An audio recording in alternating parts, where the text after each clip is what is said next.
Simple answer to this one is we are in a referral business. Everything is relationship driven. It's always been that way when you talk about the meetings and conventions industry. I always joke about the fact that we're the largest, smallest industry because dude, everybody knows everybody. And a lot of what we do in the hotel industry is name drop.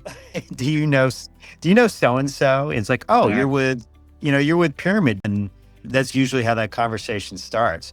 And that's where the relationships are so strong. We want them to call us first, become their first call because, hey, I have worked with Paulie and JMac at Benchmark Pyramid.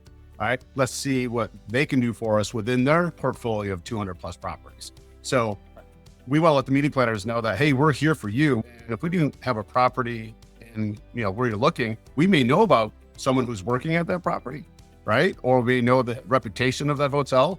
So we can give them a, hey, yes or no, Building rapport with your salesperson at the property level is pretty critical in our mind. Basically because they're the person that's not only contracting your group, but really curating that destination for your program. The salesperson and the meeting planner, that relationship, that starts it all. We want to make sure that their answer to their people saying, yeah, we chose this property because of this relationship. We know the service will come through. And J-Mac, you've heard us talk about, we just hosted over 100 clients at the Phoenix Open here in Arizona. And new clients I met, you've heard me say a dozen times, we care about the first meeting, but we actually care about number 20, right? Maybe it won't go back to the same property, but that property did such a good job that they, again, ask who else in Benchmark Pyramid can be just like this property. So we can keep the meeting planners, again, within the portfolio. They know they're going to get the service. They'll know they'll have a relationship starting with the salespeople right on property, all the way to the general manager. To answer the question, how to build a relationship on property, I hate to say it, but because we've said it now for 30 years, pick up the phone.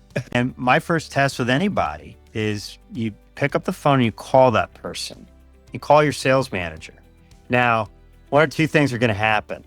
You're either going to pick up the phone immediately, and now you're going to start a conversation. You have their direct attention. You've called them, you've reached out to them, and now they're talking with you.